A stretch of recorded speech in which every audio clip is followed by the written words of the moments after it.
Voilà, bonjour. Dans cette vidéo, nous allons examiner le lien entre l'hexadécimal et le binaire.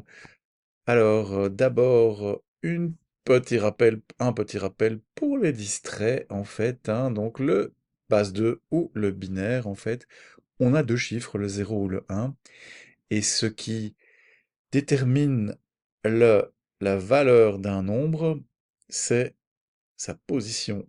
Donc, par exemple, si on prend ici cette valeur binaire qui est 1, 0, 1, 1, donc en base 2, en fait, le chiffre qui est en position 0, il vaut 2 exposants 0. Le chiffre qui est en position 1, il vaut 2 exposants 1. Et donc ici, on a 2 exposants 0 qui vaut 1, plus 2 exposants 1 qui vaut 2, plus 2 exposants 3 qui vaut 8. Évidemment, on a 0 fois 2 exposants 2 qu'on ne compte pas, donc on a 8 plus 2 plus 1. Donc ce chiffre binaire, il vaut 11 en base 10. Ok? Donc on convertit chaque fois en prenant la position du chiffre binaire qui donne sa valeur, 2 exposant sa position, et on additionne le tout pour les bits qui valent 1. Donc voilà pourquoi, évidemment, le binaire, hein, voilà, c'est facile à représenter électroniquement, hein. Donc il y a du courant ou pas, ça c'est une explication simplifiée. Maintenant le problème c'est que le binaire, ben c'est long.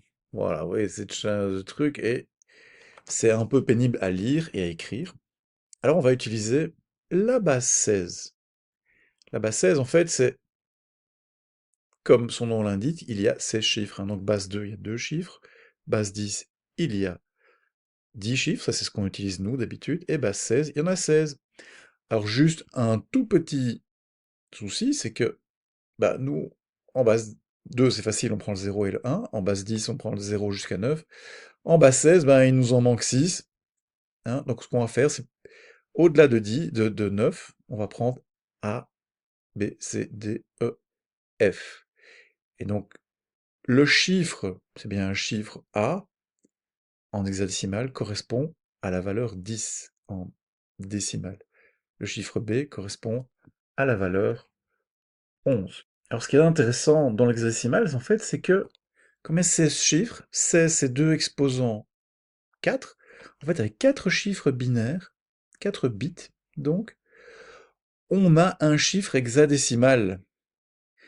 Et donc, si on prend 4 bits, on prend n'importe quel bit, en fait, ça correspond exactement à un chiffre hexadécimal. Par exemple, 0, 0, 0 binaire, ça fait 0 en décimale. 1, 0, 1, 0 qui fait 10 en décimale, ben ça correspond au chiffre binaire A. 1, 1, 1, 1, 1, qui est le nombre maximal sur 4 bits, ça fait 15 en décimale, et donc c'est le chiffre hexadécimal F. Voilà. Alors sur Moodle, on a une petite table de correspondance, comme ça. Allez voir, c'est le fichier hexapouvoir avec table hexa. Bon, voilà, ça fait lien avec l'exercice de la semaine précédente. Donc on voit que chaque chiffre hexadécimal a une valeur décimale correspondante et une 4 bits binaire correspondant. Donc cette table, alors soit vous la prenez par cœur, soit vous faites, si vous faites rapidement des conversions binaires décimales, vous pouvez très vite avoir la conversion. Et donc ici, bon, ces petites tables s'amusent, on peut mettre par exemple un chiffre hexadécimal, donc 3F, et bim, ça montre ici les bits qui sont. Donc ici j'ai deux chiffres binaires, ce qui correspond à 2 fois 4, 8 bits. Et donc ici, on a mis en gras, en fait, les bits qui correspondent. Donc, par exemple, si on regarde le 3 c'est 0, 0, 1, 1. Et donc, on a ces deux chiffres-là qui sont chiffres binaires qui sont à 1, donc on les met en gras. F, ils sont tous à 1, donc je vous invite à jouer avec ça. Donc, pour convertir, c'est très simple, hein. On regroupe par 4 bits. Chaque 4 bits, on le transforme en hexadécimal, et on place le résultat.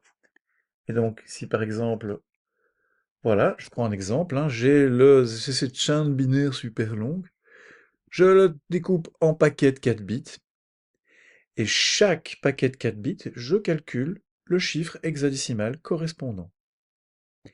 Et ensuite, j'ai ici le chiffre hexadécimal. Alors on a noté ici 1A, D9, on met 16 en pour montrer que c'est la base 16. Une autre façon de le noter, c'est de mettre 0x devant. Donc ça, c'est une notation qu'on utilisera, c'est 0x1AD9. Pourquoi x? Parce que ça se prononce hex en anglais, donc hexadécimal. Voilà. Donc, et il faut bien mettre ça, parce qu'en fait, ça permet de savoir qu'on travaille en base 16. Alors ici, c'est évident parce qu'on a des lettres, mais on pourrait très bien avoir 0x11, et on ne sait pas si c'est du binaire, du décimal ou du hexadécimal. Donc c'est important de noter dans quelle base on est.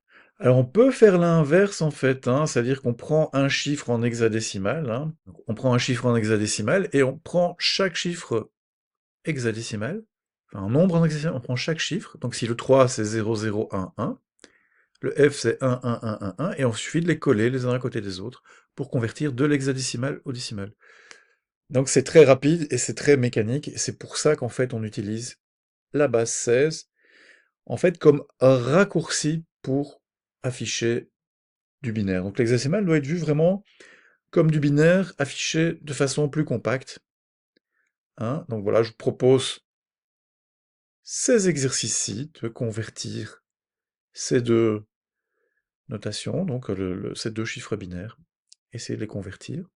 Voilà, en résumé, donc l'hexadécimal, c'est surtout, ça simplifie en fait, ça permet de traduire les nombres binaires longs en format compact et lisible, hein. On utilise ça partout, vous allez voir, même dans l'HTML, dans les adresses mémoire, dans les adresses réseau, on utilise ça. C'est facile à utiliser.